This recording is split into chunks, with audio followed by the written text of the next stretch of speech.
Hi friends, welcome to minus media. நாம் இன்னைக்கு இட்லி, தோசை, சப்பாத்தி, சாதம்னு எல்லாத்துக்குமே பர்ஃபெக்டாக இருக்கக்கூடிய ஒரு சைடிஷ் ரெசிபி தான் பார்க்க போகிறோம். இது ரொம்பவே டேஸ்டான ஆரோக்கியமான ஒரு டிஷ். வாங்க இந்த பச்சைப்பயிறு கிரேவி எப்படி செய்யலான்னு பார்க்கலாம். ஃபஸ்ட்டு ஒரு குக்கரில் 1 கப் அளவுக்கு பச்சைப்பயிறு 2 மணி நேரத்துக்கு முன்னாடி ஊற வச்சு எடுத்திருக்கேன். நீங்கள் ஊற வைக்காத பச்சைப்பயிறு எடுத்தால் கூட இந்த ரெசிபி செய்யலாம். இது கூட 10 சின்ன வெங்காயம் சேர்த்துக்கோங்க.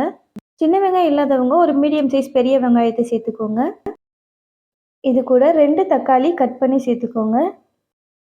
அடுத்து 4 பல்லு பூண்டு, ஒரு பச்சை மிளகாயை 2ஆ கட் பண்ணி சேர்த்துக்கோங்க. 1 கப் பச்சைப்பயிறுக்கு 1½ கப்பு தண்ணி சேர்த்துக்கோங்க. இதை இப்போ லிட்டு போட்டு மூடி 3 விசில் விட்டிங்கன்னா நல்லா வெந்துடும். நீங்கள் ஊற வைக்காத பச்சைப்பயிறு எடுத்திங்கன்னா 6லேருந்து 8 விசில் விட்டுக்கோங்க, அதுவும் நல்லா வெந்துடும்.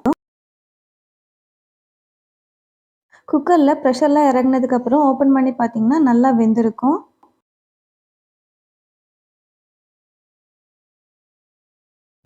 பச்சைப்பயிறு ரொம்ப குழைய வேகணும்னு அவசியம் இல்லை, பருப்பு முழுசாக வெந்திருந்தாலே போதும். வெங்காயம், பூண்டு இதெல்லாம் கொஞ்சம் முழுசாக இருக்கும். இதை நீங்கள் கரண்டி வச்சே ப்ரெஸ் பண்ணி விடுங்க.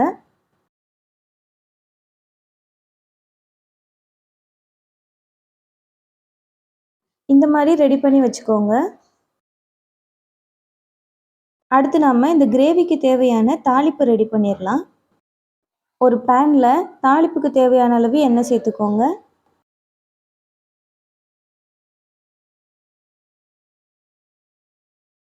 எண்ணெய் சூடானதுக்கப்புறமா 1 ஸ்பூன் கடுகு, 1/2 ஸ்பூன் சீரகம், 2 நல்லா பொரிஞ்சதுக்கப்புறமா ஒரு மீடியம் சைஸ் பெரிய வெங்காயத்தை நீல வாக்கில் கட் பண்ணி சேர்த்துக்கோங்க.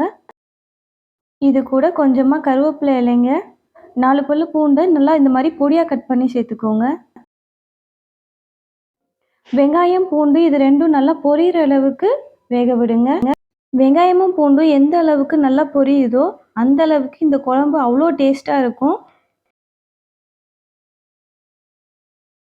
இந்த மாதிரி ஓரெல்லாம் நல்லா ப்ரௌன் கலராக சேஞ்ச் ஆகிற அளவுக்கு வெங்காயத்தை பொரிய விடுங்க.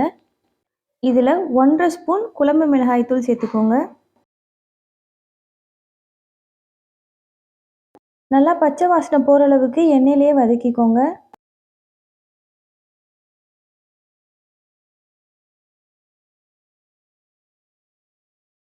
நாம் ஏற்கனவே ஒரு பச்சை மிளகாய் சேர்த்துருக்கோம், 1½ ஸ்பூன் குழம்பு மிளகாய் தூள் சேர்த்துருக்கோம்.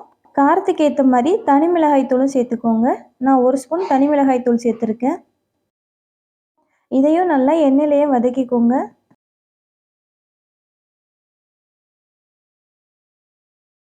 இந்த ஸ்டேஜில் நாம் வேக வச்ச பச்சைப்பயிரை இதில் சேர்த்துக்கலாம்.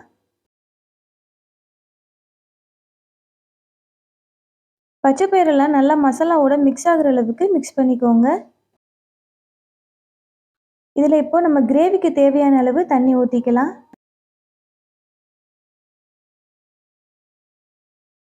அடுத்து கிரேவிக்கு தேவையான அளவு உப்பு சேர்த்துக்கோங்க. உப்பு சேர்த்து ஹை ஃப்ளேமில் வச்சுக்கோங்க. ஸ்டவ்வை நல்லா கொதிக்க விடுங்க. கிரேவி கொதிக்க ஸ்டார்ட் பண்ணதுக்கப்புறமா இதில் 2 ஸ்பூன் தேங்காய் துருவல் சேர்த்துக்கோங்க. இது நம்ம கிரேவிக்கு கூடுதல் சுவை கொடுக்கும். தேங்காய் துருவல் சேர்த்ததுக்கப்புறமா ஒரு 5 நிமிஷம் மீடியம் ஃப்ளேமில் கொதிச்சா போதும், நம்மளோட கிரேவி ரெடி ஆகிடும். கடைசியாக கொத்தமல்லி இலைங்களை தூவி நம்ம ஸ்டவ்வை ஆஃப் பண்ணிடலாம். அவ்வளோதாங்க, சுவையான சத்தான பச்சைப்பயிறு கிரேவி ரெடி ஆயிடுச்சு. இது இட்லி, தோசை, சப்பாத்தி, ரைஸ்னு எல்லாத்துக்கும் சூப்பராக இருக்கும். இந்த ரெசிபியை நீங்கள் செய்யும்போதே உங்கள் வீடே நல்லா கம கமன்னு வாசனையாக இருக்கும். அந்தளவுக்கு இந்த கிரேவி வாசனையாகவும் டேஸ்ட்டாகவும் இருக்கும். நீங்களும் இதே மெத்தடில் உங்கள் வீட்டில் ட்ரை பண்ணி பார்த்துட்டு எப்படி இருந்துச்சுன்னு எனக்கு கமெண்ட் செக்ஷனில் சொல்லுங்கள். மீனஸ் மீடியா சேனலை ஃபஸ்ட் டைம் பார்க்குறவங்க மறக்காமல் சப்ஸ்கிரைப் பண்ணிக்கோங்க. தேங்க்ஸ் ஃபார் வாட்சிங்.